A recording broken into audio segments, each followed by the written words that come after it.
ഒരു വീട്ടിൽ 2 മൃതദേഹങ്ങൾ. കോട്ടയം കാഞ്ഞിരപ്പള്ളിയിൽ യുവതിയെയും യുവാവിനെയും വീട്ടിനുള്ളിൽ ദുരൂഹ സാഹചര്യത്തിൽ മരിച്ച നിലയിൽ കണ്ടെത്തി.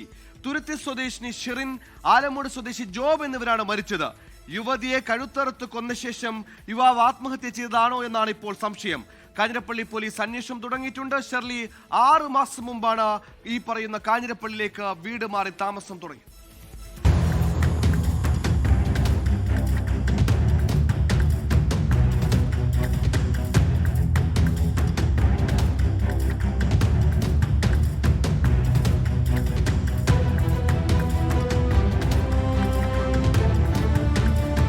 ഇന്നലെ രാത്രിയാണ് കാഞ്ഞിരപ്പള്ളി കൂവപ്പള്ളിയിൽ ഇരുവരെയും മരിച്ച നിലയിൽ കണ്ടെത്തിയത്.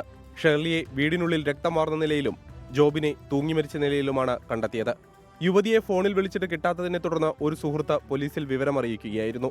പോലീസ് അന്വേഷിച്ചെത്തിയപ്പോഴാണ് ഇരുവരെയും മരിച്ച നിലയിൽ കണ്ടെത്തിയത്. വീടിന്റെ പിൻവാതിൽ തുറന്ന നിലയിലായിരുന്നു.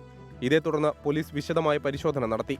യുവതിയെ കൊലപ്പെടുത്തിയ ശേഷം യുവാവ് ജീവനൊടുക്കിയതാകാമെന്നാണ് പോലീസിന്റെ പ്രാഥമിക നിഗമനം. ഇരുവർക്കും ചില സാമ്പത്തിക തർക്കങ്ങൾ ഉണ്ടായിരുന്നുവെന്ന് സൂചനകളുണ്ട്.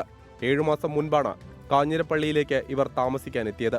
സുഹൃത്തുക്കളായിരുന്ന ഇരുവരും വിവാഹിതരല്ലെന്നും നാട്ടുകാർ പറയുന്നു. ഫോറൻസിക് സംഘവും ഡോഗ് സ്ക്വാഡും സ്ഥലത്തെത്തി വിശദമായ പരിശോധന നടത്തി. 24 കോട്ടയം. ലോകത്തെവിടെയായാലും ഏത് സമയത്തും 24 വാർത്തകളും ഓഗ്മെന്റഡ് റിയാലിറ്റി പാക്കേജുകളും എക്സ്പ്ലെയിനറുകളും വിശദമായി കാണാൻ ഞങ്ങളുടെ യൂട്യൂബ് ചാനൽ നിങ്ങൾക്ക് സബ്സ്ക്രൈബ് ചെയ്യാം.